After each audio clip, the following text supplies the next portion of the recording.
Hey all, this video is a spring special.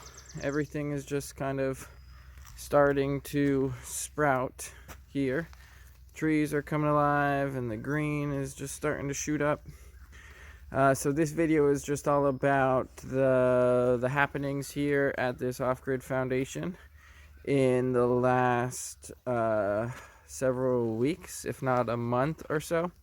And I'll likely put out one more video before the start of season 10 of this build season at OG Foundation in Elodium.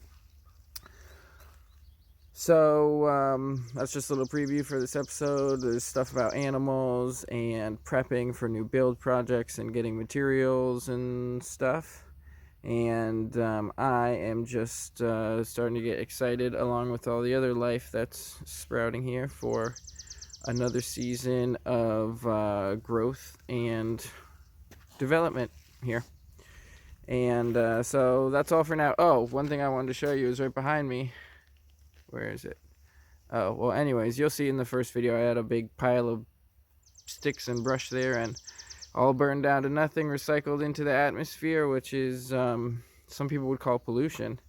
But the truth is that it's not. It's the carbon, the CO2 in the atmosphere is the air, is the equivalent of our oxygen to breathe, is what all these plants are breathing. And we exist in a codependent situation with the plant life.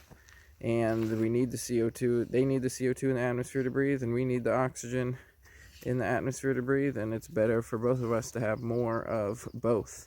And it's not CO2 that's a problem. That's a big lie from the globalist conspiracy. There are toxic pollutants, which are a real thing, but CO2 is not one of them. Anyways, that's all for now. Enjoy the video if you want to watch it. See all the new chickens and some baby horses and a few other things. It is a beautiful day today, in early spring. And I'm here at the foot of the hill that the foundation is built upon. And I've been clearing out all sorts of trees and branches and stuff, and made a big pile here, which once it all dries out later on in the season, I'll burn all of that. And I've got another pile started over there. And I've cleaned out most of this area. I've got a stack of wood that'll be firewood going, and then I'm making still working on over here. And so one of the goals, up there's Lewis up there. Hey Lewis, you go boy. So one of the projects I'm going to tackle this year, which is a pretty much a zero cost project, except for the mortar that'll add, is this hillside here, which is a big mound of dirt mostly, and it's slumping and eroding. So I'm gonna buttress the hill with tire walls and rock walls and terraces. So that's one of the reasons I'm clearing all this out, and I'll use a lot of these rocks that you can see and tires. I'll separate the rocks from the dirt, put the dirt in the tires, taper it towards the hill so that it can withstand some of the force of the dirt when it has water in it, and then the ice.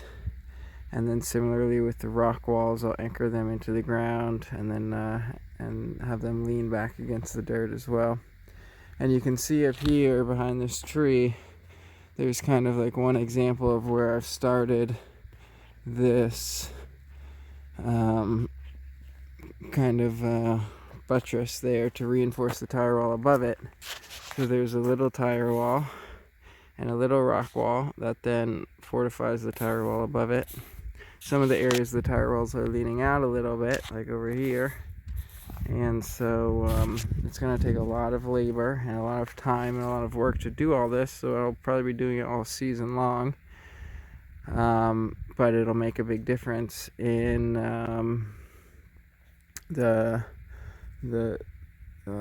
decrease in the amount that the dirt up there will slump because we've got a rock structure up there. So anytime the ground underneath it moves, it leads to cracks in the rock structure, and then I can see that visually to get an idea and to gauge how much the dirt has slumped and moved. And so by fortifying the hillside, I can be more confident in the building on top of it. And eventually I'll build structures probably using these walls as well, but the first step is just clearing it out.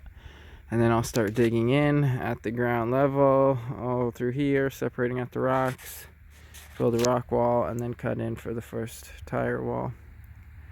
So that's just what's going on today. So here's how it begins. This is yesterday's work. Getting the first 3 tires in, as well as that one big stone, and then that little rock wall. So basically just cutting in at the ground level to push the hill back a little bit, and then buttressing it with the rocks and tires, and this will go up and it'll extend either way. Kitty's making some noises over there. But first, I gotta focus on something else. So what I gotta focus on first is getting this rental, the gate tower rental here, finished enough to be able to rent it out. So that means closing off this space a bit, probably figuring out this door, which I got off the side of the road, and I gotta do something about its doorknob to make it work and clean it up a little bit.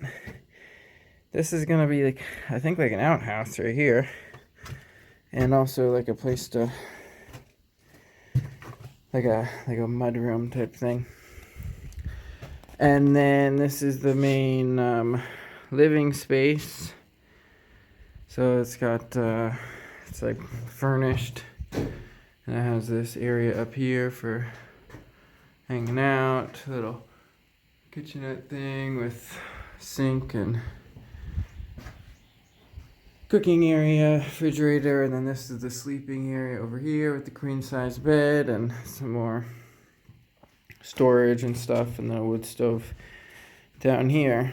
So I just put it on Craigslist, and there's a lot of demand already, but it's not totally finished, so I gotta focus on this, finish it up, and get it rented out. This is the gate tower, and the project for today was creating these plugs for the windows here so that they can get plugged when you want to plug them. And they're not all airtight, there's holes kind of around the edges. And so what I'll end up doing is foaming them in place, and then I'll cut the foam so that they all get airtight and they fit nice and snug. And that is one of the necessary tasks I had to do to get this able to be rented. And the next task is the door, and then I'll also have to do something about the ceiling vent, and then the outer kind of outhouse and mudroom area. And it's getting pretty close, maybe a little bit of modifying that electrical situation, but it's getting pretty close to being finished. So I'm currently working on this entryway to the gate tower rental here. So I've got this front area largely closed off, the doors all working, and right now I'm working on these stairs. So they have these tire stairs, and so I'm framing over them and also building some wooden stairs, and then insulating in between the wooden stair and the tire stair foundation, so that eventually this whole outer area will get enclosed and insulated. But it's not clear if that'll happen for this year, because there would probably be some sort of issue with the light. I might have to replace the plastic with the tin or something. Or maybe it'll just get enclosed with just that sheet of plastic, and so it won't be insulated, but it'll be enclosed. That's an idea, but insulating the floor is good. And Just working on getting this gate tower done and rented out. It is Saturday, early April, and today I got some fruit trees. This is the first one that I planted here in this tire tower, which will help protect it from wind, cows, and vehicle. This one's a pear tree, and there's a pear tree right there that I planted one year, and then there's 2 more pear trees and those big tires over there that I planted another year. So it'll have 3 neighbor pear trees. The pears need other pear trees around to pollinate them, as far as I'm aware. Just like the plums do, but I don't think the peaches do.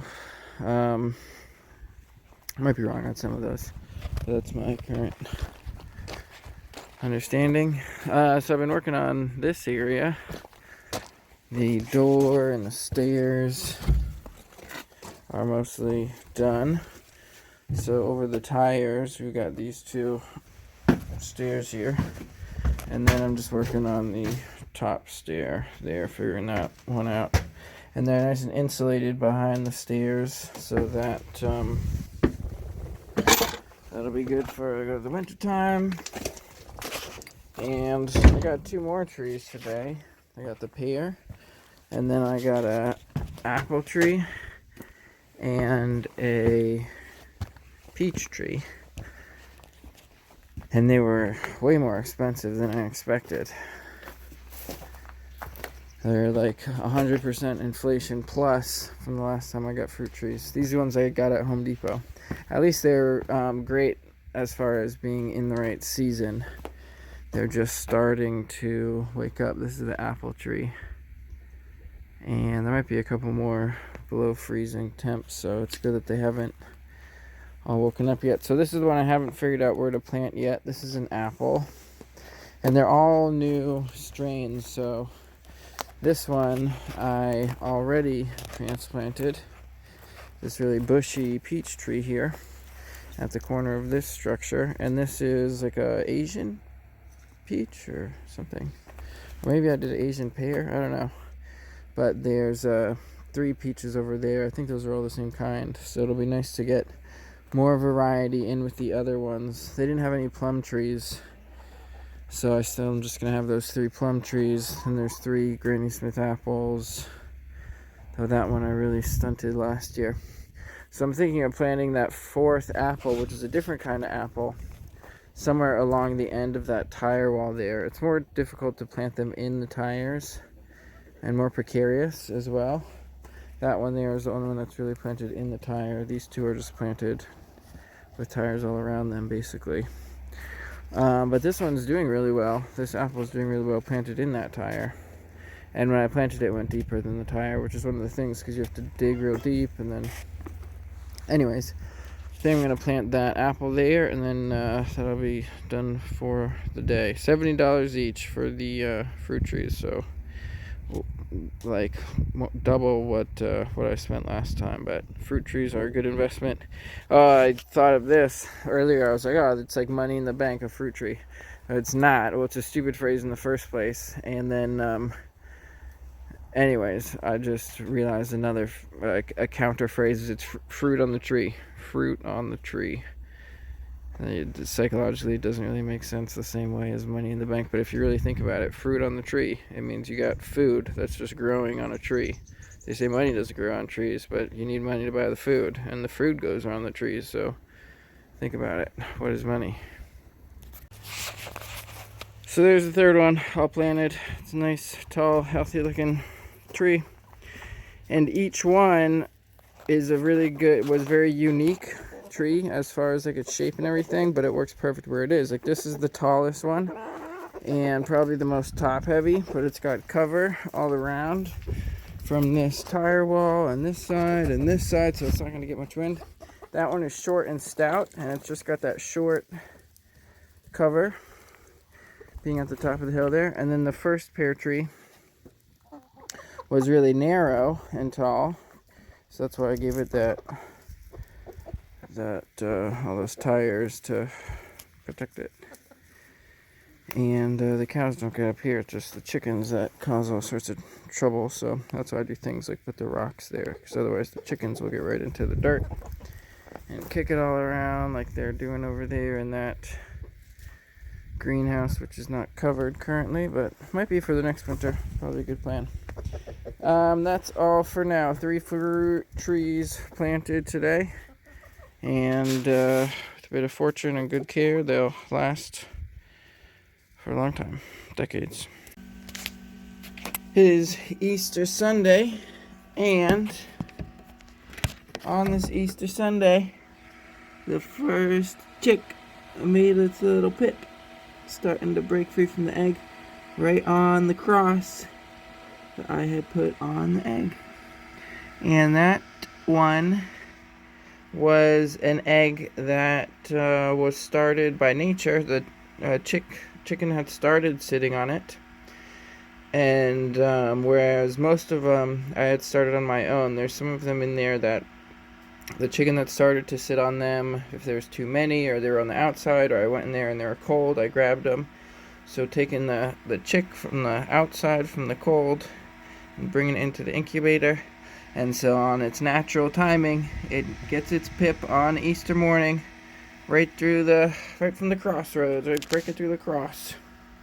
So that's what Easter's all about. It's all about spring and the rebirth of the energy of Christ, of life, coming back from the dead, from the winter, and being reborn into spring. It's Starbucks' first day outside without her mom. She's there with her aunt, who she just met, Sophia. And they're talking to the stud on the other side of the lane there.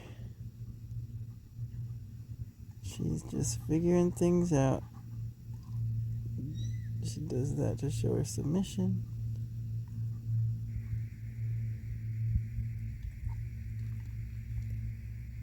And she's probably gonna run around pretty soon.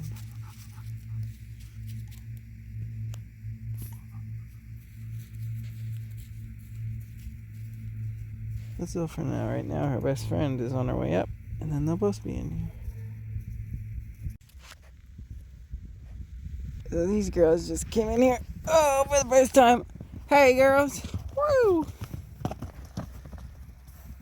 They're finally out in the pasture, separated from their moms after being in the barn for a long time. And they're full of energy. Hey, girl, how are ya? Woo, watch out, doggy. And Sophia, who is Strident's older sister, is in here.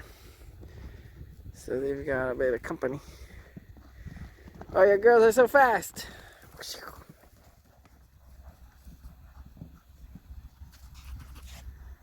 And finally out of the stall, I got lots of energy.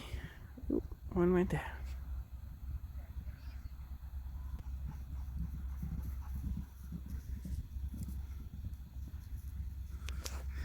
And there's the stud over there, watching him.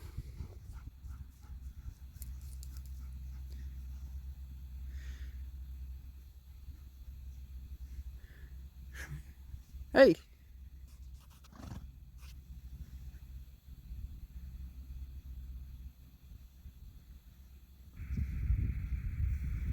Now come over here.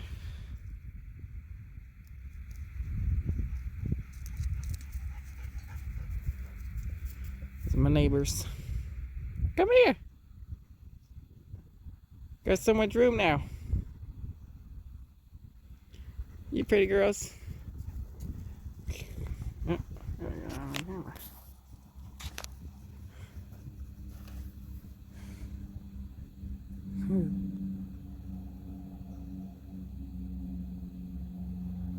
You have to be big girls out in the field with the other horse. No mama's around to protect you. What's that? What is all that? Wanna come say hi? You scared? She's nice. She's nice. You remember Lewis? Gotta chase that doggy.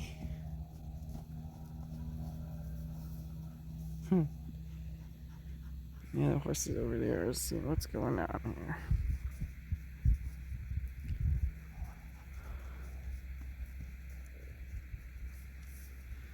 And the girls' moms are way over there in the shed over there. Child's playing Cephas on the left. There was an attempt to put them in here yesterday with Treasure. He chased them all around. But Sophia is a lot more gentle. Hey girl, how are you? Oh, you better watch out for her. That's your big sister. Hey. Lou.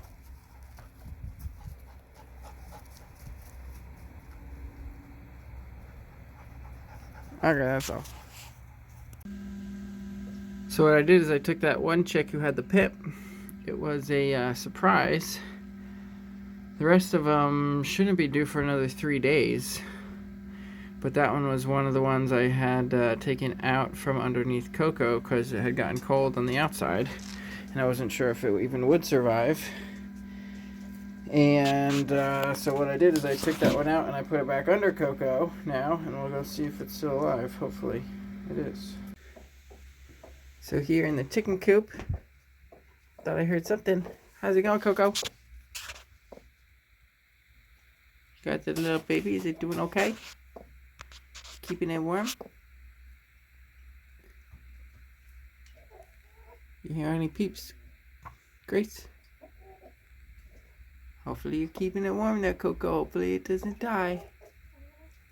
Counting on you, sweetheart. Yeah, you really do a good job. You've got responsibility for a little baby now.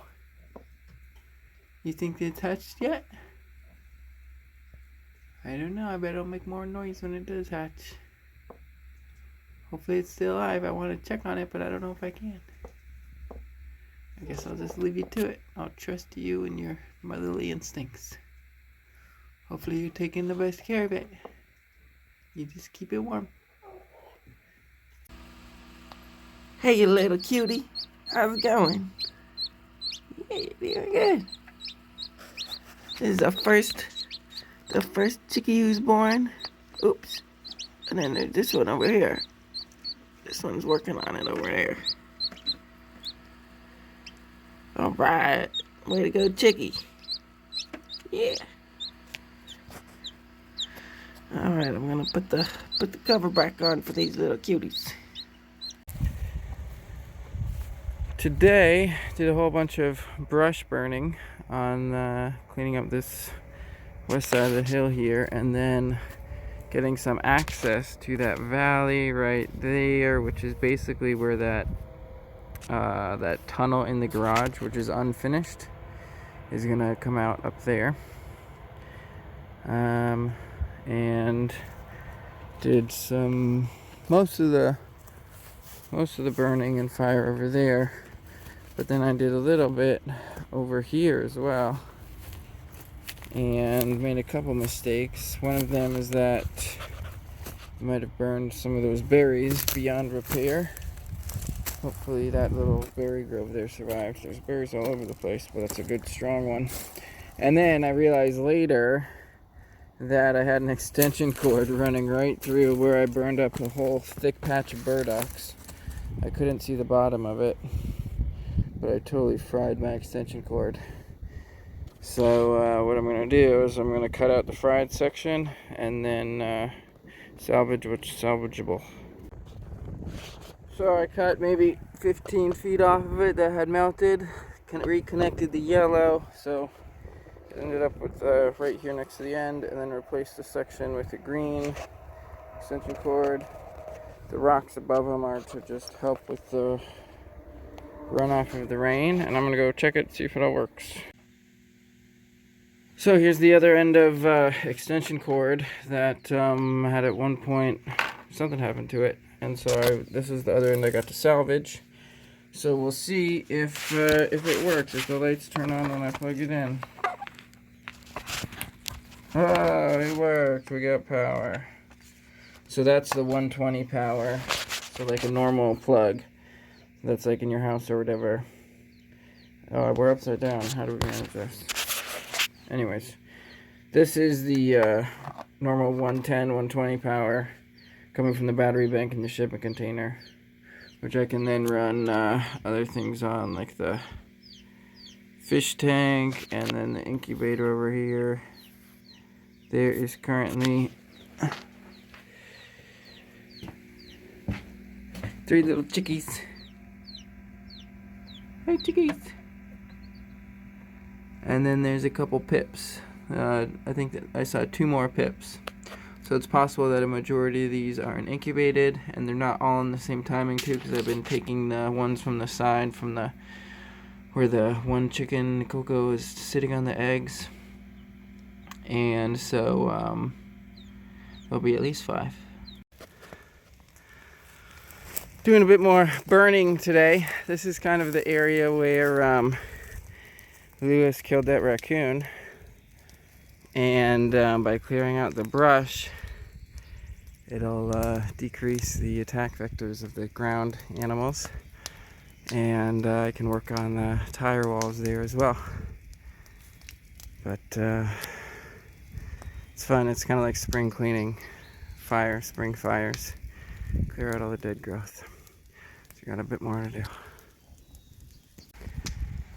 Here's the top view of today's burn. Just keeping it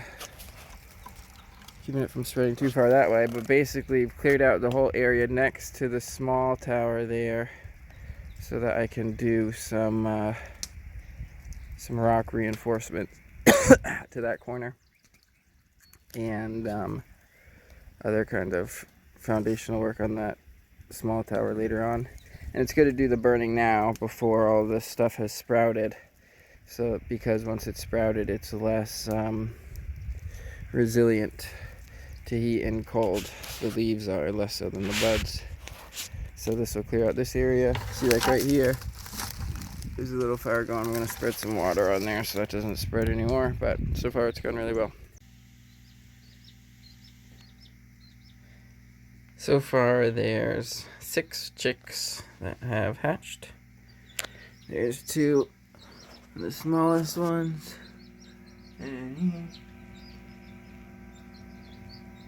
relaxing in the warm incubator.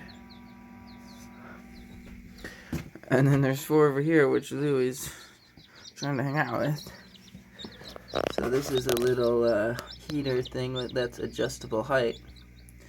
And so the ones in here are at least a day old. And I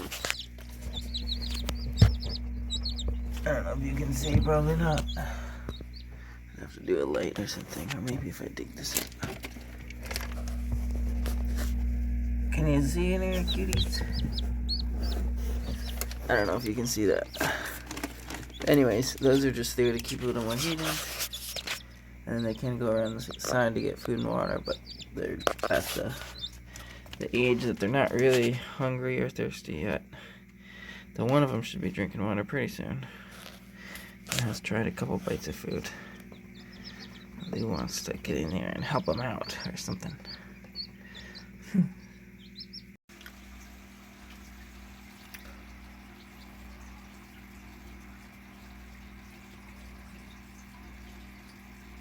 What does that look like to you?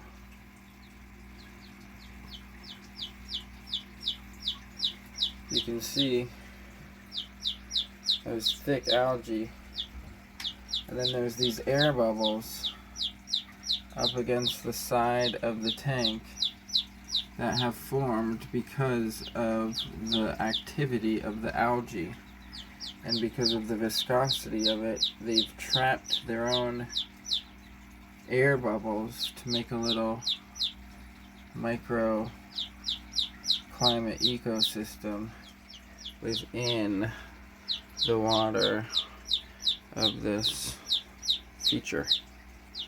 Oh, that was pretty cool. I'm gonna go see what's going on with this chick here. She's making a lot of noise.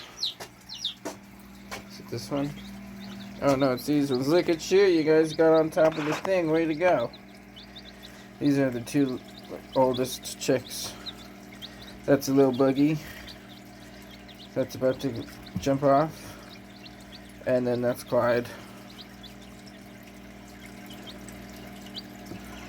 Little Boogie and Clyde.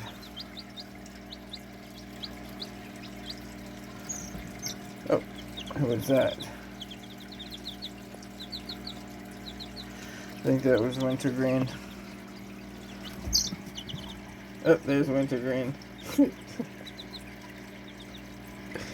Little Boogie, Clyde, and Wintergreen. There's also another one in here, Kodiak. There's Kodiak, that little monster. Kodiak, right there, the brown one. And there's two that are chilling in here because they haven't all been born at the same time. I don't know if you can see. There's two cuties in there, getting warm. And so far 2 have died and a bunch of eggs haven't hatched. But we're looking at six chicks out of this batch so far. And Coco is still sitting on eggs, but hasn't hatched any yet. So we'll see. Hi. It's mid-April. And beautiful morning. Everything's just, the trees are just waking up from the winter, starting to sprout some leaves or buds, I guess, or some flowers. And the grass is just starting to come up. It's a wonderful warm day, great energy. I am splitting some wood. Come here, girl. Come with us. This is a tour of the gate tower rental unit. So I insulated a lot of this area, even though it's still open, but so that later on it can get closed. So redid the stairs to make the stairs longer and cover up the tires and insulate them. And then this is a semi-closed off entry way where the composting toilet is. And then there's room in here for like coats or jackets or boots or whatever. And then here is the rental. There are now plugs for those windows so they can come out, and they fit in pretty snugly. And did a railing to make it easier to get up and down where those stairs are steep. And got some LED lighting in here. I'll show you the lighting real quick. So it flips on like that, and then it's got a remote.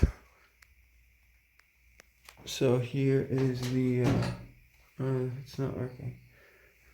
Oh, there's those ones. So there's lighting up there, lighting on the ceiling, and then there's also lighting around there, around the bed area, and then also lighting underneath the platform here, which is where the wood stove is. So at night it lights up the whole area. There's not really any dark spaces, but also not a lot of direct lighting. So it's an interesting balance. So today I'm doing a test fire.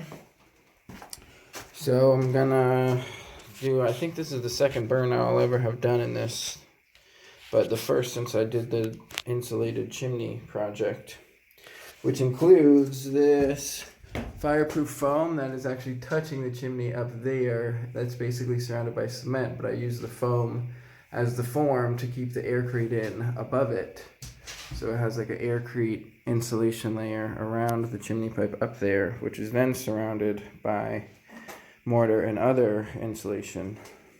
So, but also my pour collapsed multiple times up there, so it's not clear how insulative the aircrete I put above that actually will be. But here goes.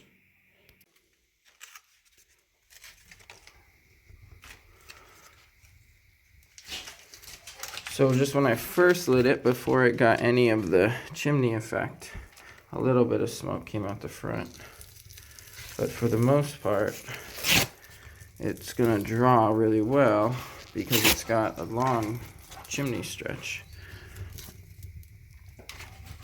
that develops that air pressure going up from the heat to ensure that the whole open face here just draws air in and none of the smoke comes out of it. Lou loves fires so much. He's anxious right now because he wants to run around it, because that's what he naturally does. He runs around the fire in circles endlessly, orbits the fire, and is energized by it. Now he's trying to figure out how he can do that in here. You probably could, Lou. If I give you the space, I bet you'll go in circles, huh? He's trying to figure it out. It's in there. Still going. So I'm going to get this go. Oh, see, there's a little bit of smoke coming out, but I'm going to get this going better, and then I'll turn it back on. So once I shut the door, it really kicked into gear.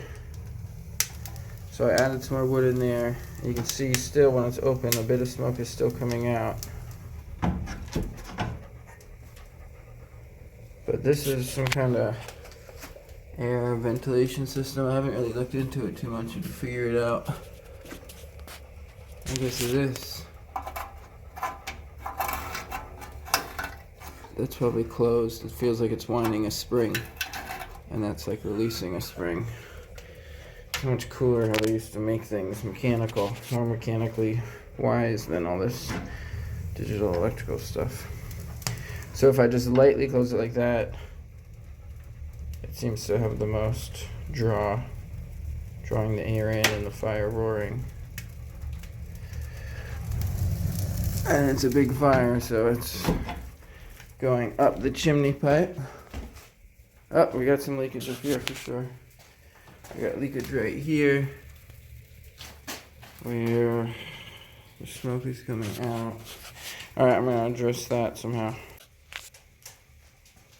So I'm not actually sure how to fix that other than using some kind of putty type thing that's going to fill it. And then it seems like that foam is melting too. So there's two fails. And I don't know how to stop it. So I just wound down the spring thing to decrease the airflow. And then I'm going to open these windows and then just let it all air out. The one good thing is there's a really good ceiling vent. So all this will just naturally go out there. But I'm going to open up the other windows to get more airflow because it's going to stink in here, I'm sure. So it's looking like it's actually leaking smoke, not from here where the chimney connects, which is where I thought, but actually from beneath there. So it looks like it's coming out from up here, the crack where these two metal pieces meet, it seems. So that's actually, well, it's not so good. So I'm gonna have to do some kind of serious work on that. So right now this is just not going to be operable. I'll have to do work before this can be operable. Getting rather smoky in here, and that foam is definitely melting. Hopefully, oh, it's almost like a fire. I'm gonna have to extinguish it. Oh boy, that was a total fail, and that stuff stinks too. But I ended up using a bucket of water to extinguish the fire down in the fireplace because it started smoking so much up near that foam that I was worried that might catch fire. But it's a fireproof foam, but it doesn't mean it can handle that heat. So lesson learned, fireplace not operable. Currently I'm gonna have to dig out that foam up there and then either just leave an opening, because it should only be max like 2 inches thick before it gets to the aircrete. So if I dig out the foam, I'll be able to see from the underneath what the aircrete looks like, its density. But oh man, that stinks. So fail fire test, and I'll have to do some things. So here's what that chimney pipe thing looks like after I dug all the foam out. And then that white stuff is the aircrete on top. And it's pretty, if I dig my fingernail in, I can scratch it a little bit. So it's pretty solid, but it's not cement, concrete solid. So I need to dig out a couple more little pieces around there, otherwise they'll fry. And hopefully it'll work like this. But then down here, from doing that fire, this bulged out right in the middle here, and that has foam behind it, so that might need a redesign. And I think what I'm going to end up doing is moving the whole chimney backward and building a stone hearth around the whole thing, encasing it in a stone hearth, thus resolving the issue of that. So the stove will be more just like a form for the hearth, kind of.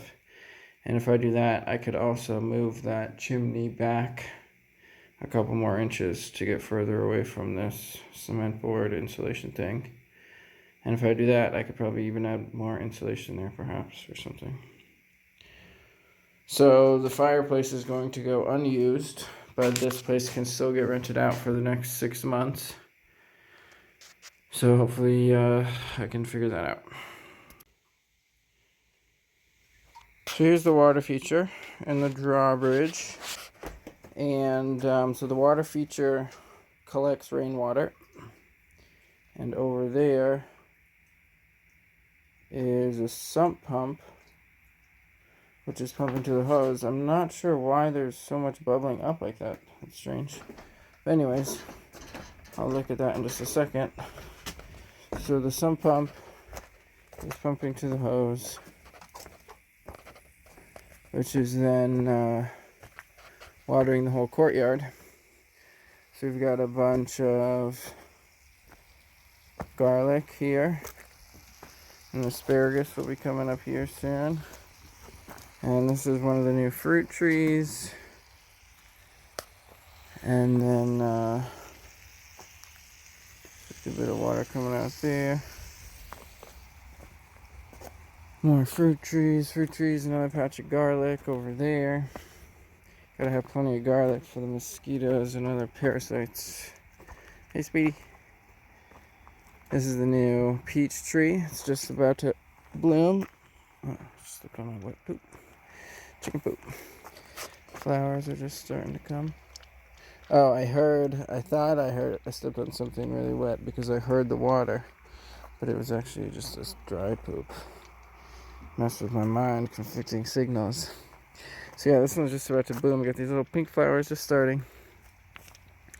And then 2 apple trees. This one is looking like it might not have made it past the last year. And I'm not seeing any new sprouts yet. But I'm hoping it makes it. No signs yet, but that'd be really sad if this tree died. But such things do happen. That's the new plum tree. So that's a Asian variety. Look at that, there's a bee on it already. Where's the bee? There's the bee. Oh, the bee left. I think I got it. So the bees are already awake, getting ready to pollinate. So this one is close to that plum, which is an Asian variety and didn't have a cross pollinator, whereas this plum and this plum are the European variety. So they've been making plums. That one more so than this one, but so all of the, and then there's 2 peach trees there, and this is a peach tree, and they all have their drip watering.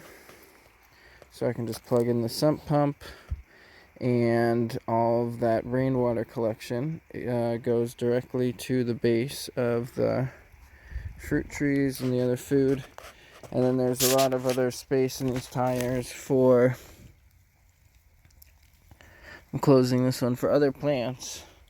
There's a lot of berries that have grown up in here, and I gotta basically grow plants that the chickens won't destroy.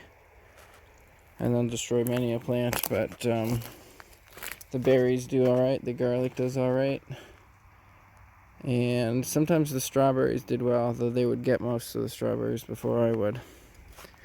And there was lavender for a time that thrived, but then it got too dry because I didn't have the automatic watering yet, so might get some more lavender at some point. But anyways, that is the automatic watering system.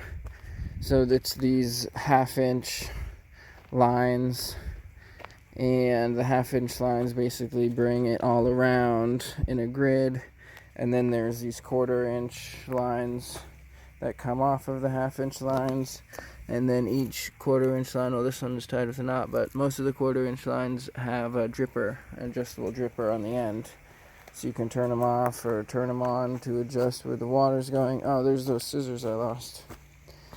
And especially for these nutries, this one's just starting to sprout too. Obviously this big old boxwood elder is just waking up. But yeah, water is important for all of these. It's been warm and dry the last few days, and hopefully there'll be rain in the next few days, but this is keeping them all happy in the meantime.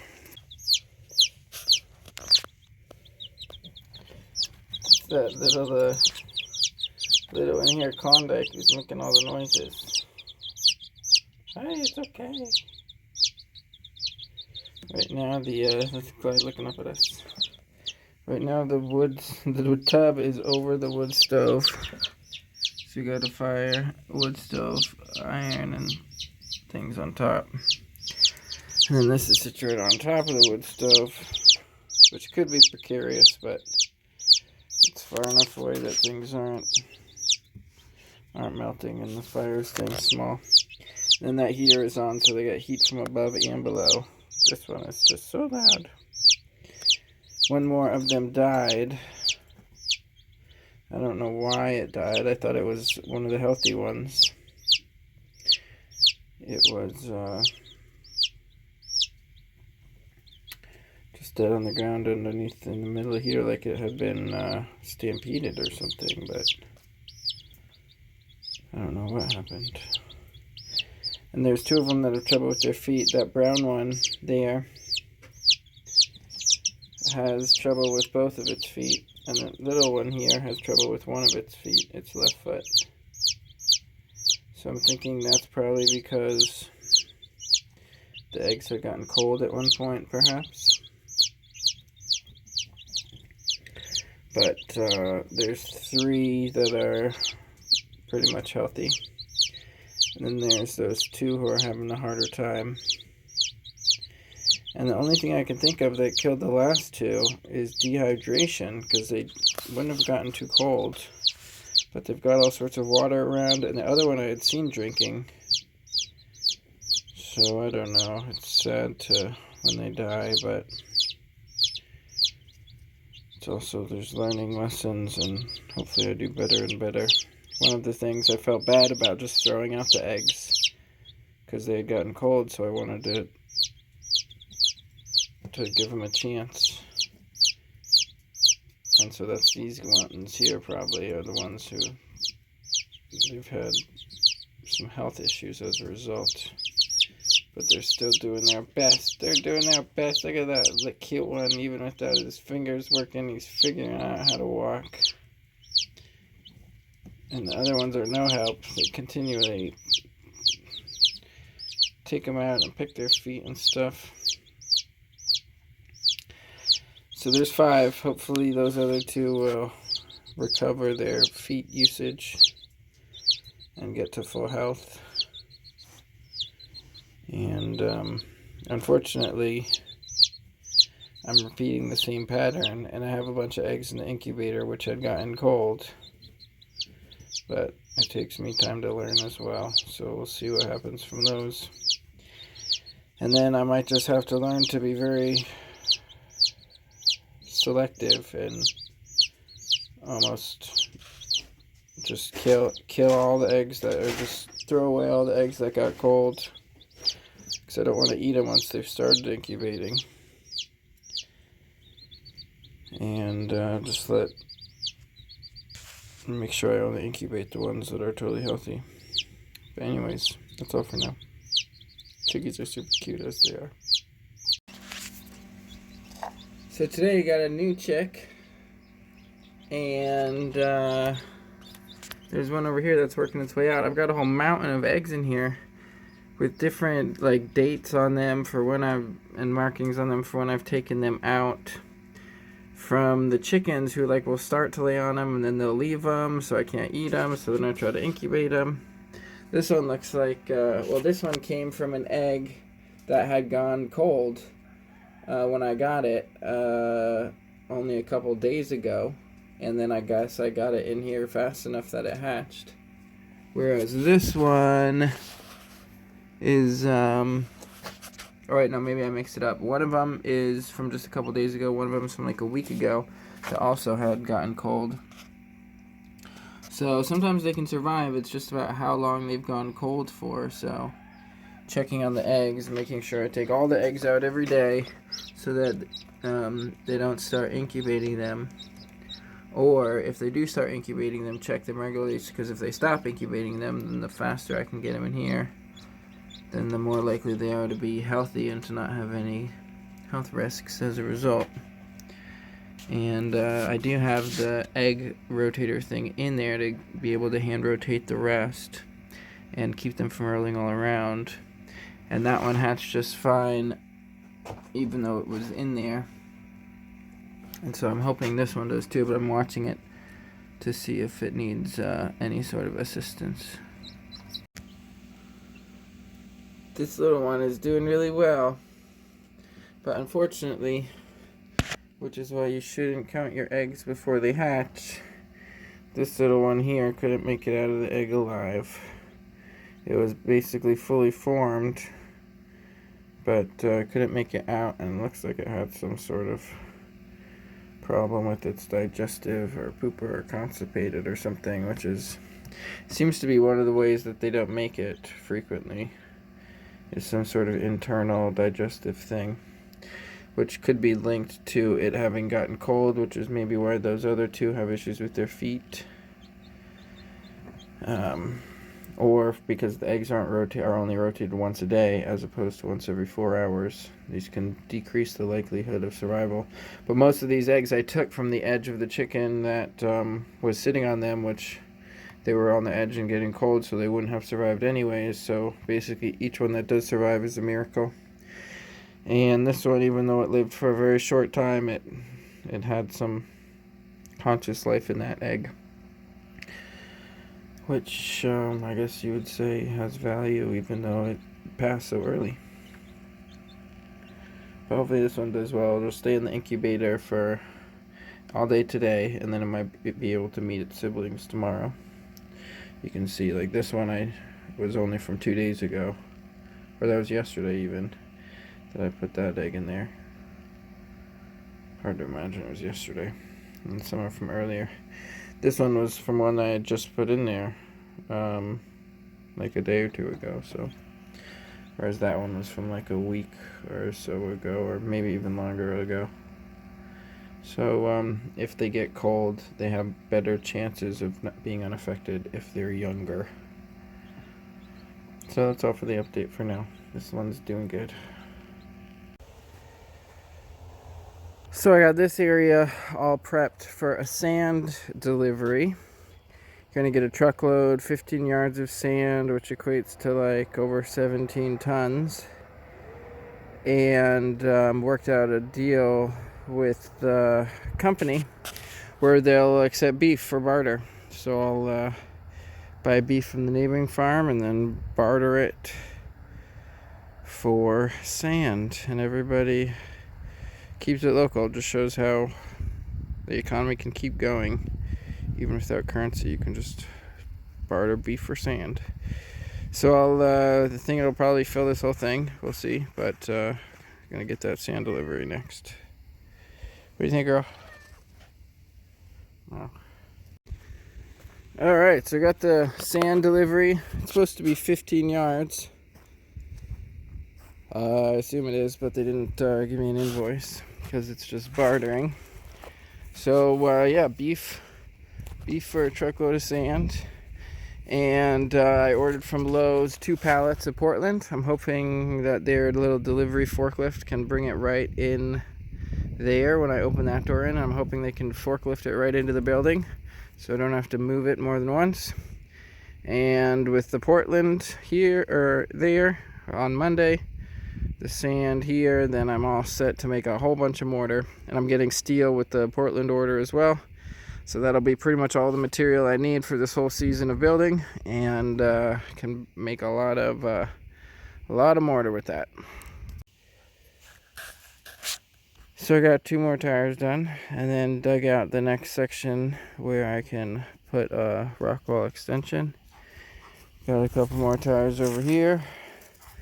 So maybe tomorrow or the next day on this project, these 2 will get extended onto that. So it's just slow and steady, one day at a time, and once I can make the mortar, I can cement this together so that it will last a very long time.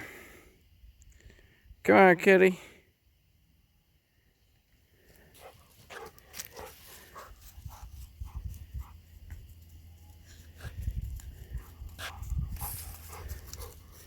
So for now. So this is the start of day 3 on this little project here, which is getting to the lowest point, building a buttress for the wall above, and the first kind of terraced level that will, I guess, run across, and then using all recycled materials, the local rocks that I'm excavating, and then dirt into the tires. And I'll show you this tire I just set, so it's screwed into the other tire in a few places to help keep it in place. Oftentimes I'll screw the bottoms in, but this one is built up with rocks, so it's not close enough to screw. But here's the base of the tire when they're all built out with rocks. So there's a lot of holes in there that are filled with rocks, and then rocks up to the back bank, and then built up underneath the edge of the tire. And then, for example, here, like, there's a big gap in between these 2 and that, so a big rock will fill the big gap, and then other rocks around it. And as long as they're placed properly, they can take a ton of weight and last forever. Whereas other materials like cardboard or something else to fill that gap will rot out in no time in this climate. So the goal for today, at the very least, is to do that 1 tire. Probably set another tire cut it into the hillside there to go up against one of those 2 tires. And then I'm going to cut out more of this dirt, and then probably put the rest of these rocks as a rock wall there, up to the base of that tire. So see how I do at the end of the day. So I set the next tire before finishing the top tire, and then set rocks against that whole exposed face. And I think that's going to be it for me down here today. I'm going to go do tires somewhere else. Oh, well, actually, it's supposed to rain a lot in the next week. So if I'm going to leave these like this, I'm going to cover them so they don't get too wet inside the top 2 tires. But anyways, this is how this looks. And then I'm pretty much going to leave it like that until I've got mortar. And like all of these rocks, it's not, it's covering the dirt, which will help with erosion, but it's not a retaining wall. It's not like structurally strong to push against the wall. But once it gets cement on it, then it unifies it all into one, and it has a lot better qualities as a retaining wall. So we'll leave it like that. And then also, other animals can knock it down rather easily, like the cows if they come through here. So, but once it's mortared up, it won't look kind of like that. It'll look more bland and gray, but it'll be much stronger. Sunday morning, April 23rd. And there's a new baby today. This one over here was just born. And the other two are 1 and 2 days old. So I'm gonna give them some time in the other area with the other chickies. So that makes 9 chickies all together. There's six in the other coop currently. 2 of which have a couple of developmental issues. And these 3. We're all looking healthy so far.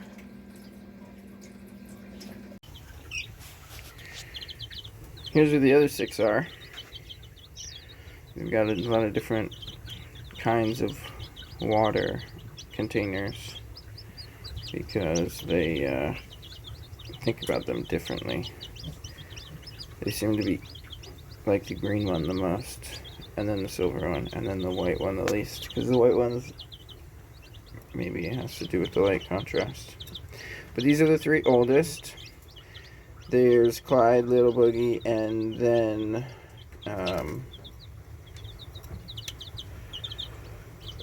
Kodiak.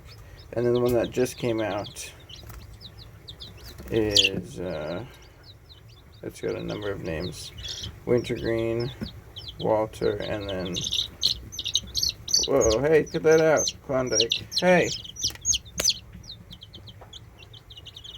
Who's this? Oh, that's little Butterscotch. That's the 3rd youngest in there, was going after little Walter, Wintergreen, Klondike. His foot. The 3 named one with one good hand. Yeah, Butterscotch is a feisty one. Kind of feisty fast. And then, let's see how the other ones are doing, see if we can see them. Try not to. In the back there, we got the 2 youngest. Hey, get out of the way.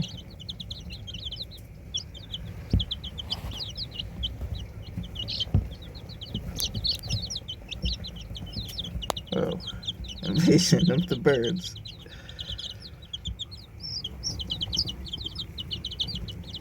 The 3 oldest ones want to get in there and see what's going on.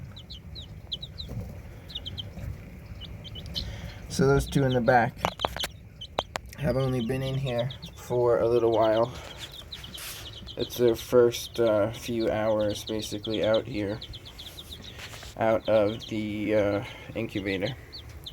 And Little Boogie and Clyde there are now big enough that they can fly up to the outer rim of the tub here.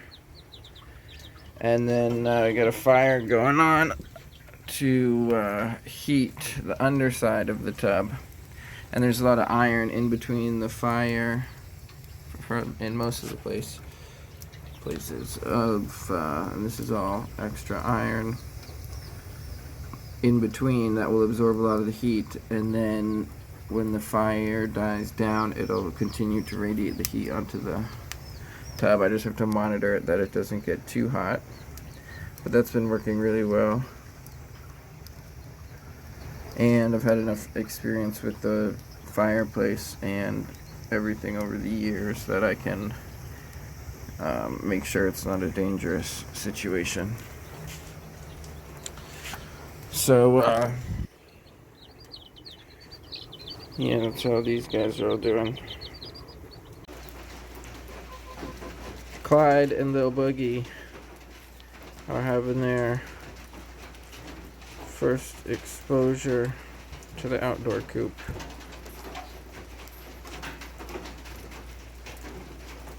So they could get to the outdoor run if they figure it out, but they probably won't. And they get to kind of get some space from the other ones, and then be in a new environment where they're not the biggest 2, but they're actually the smallest 2, and they've got into one new, even bigger enclosure.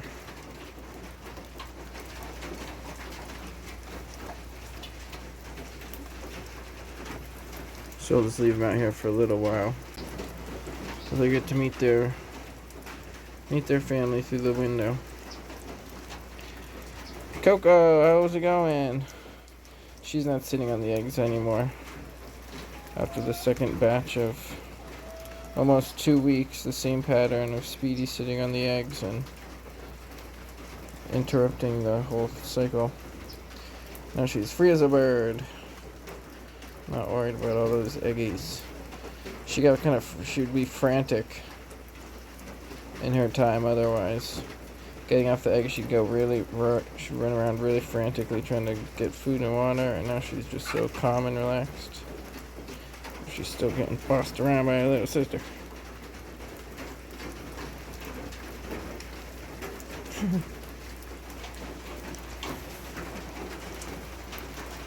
We'll go say hi to them, see how they're doing.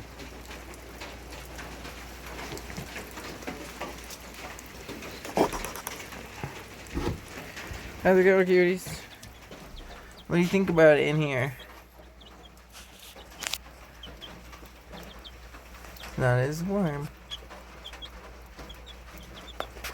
Have you done much exploring?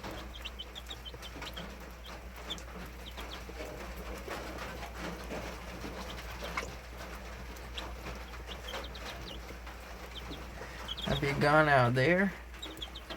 Look out there, there's a big old place out there. Have you gone over there?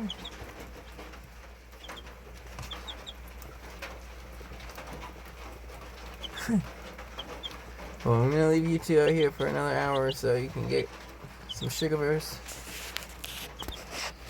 And then I'll bring you back in. So with those two older ones outside, the little ones are getting more space in here to figure things out. So that brown one on the left is the youngest one in here. And then there's one more. That's 1 day older. And then Kodiak over there is the oldest. Except for maybe Hermes, who still can't walk properly. So you can see here how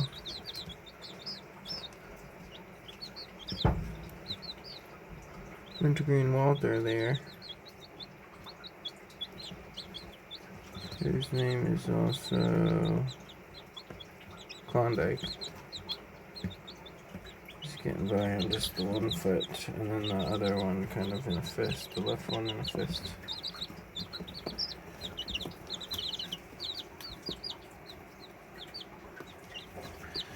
So still, this is over the fire, and the fire is relatively low at this point. But this is still hot, so I'll probably put some more wood in there and just keep it going. So the Lowe's guy just finished unloading, and I got a bunch of steel, rebar, remesh, and lath, and a couple pallets of Portland to go with the sand. Unfortunately, the vehicle he had was too wide for this opening, so I'm going to have to manually move all of these inside to get them out of the elements. But there's a break in the rain, so time to get to work. So with all the steel and the Portland stowed away safely within the entry hall, basically all set for materials for most of the season. That should be enough Portland for more than half of this sand mountain here, and I expect to get through all that this season. They shorted me 1 piece of lath, 19 out of 20. There's also one new chick, this one here, Nightshade. There's the black one. So there's actually 10 now total. They keep coming out, like one every couple of days or something. So that's all for this spring special. Here is how far I got on this rock wall section here. And I've got the sand and mortar and necessary materials to rock over that stone. So once the weather is permitting, I will cement all that together. And then you can see the gap in between the two. I'm going to extend it at that level either way. And then eventually I'll have to bridge the gap in between this buttress all the way up to the top area. And then eventually this whole hillside will clearly be property as opposed to just a mound of dirt. It'll be developed property. So that's all. Thanks for listening, and I'll include a Bitcoin Cash donation address if anyone wants to support the efforts here. Take care.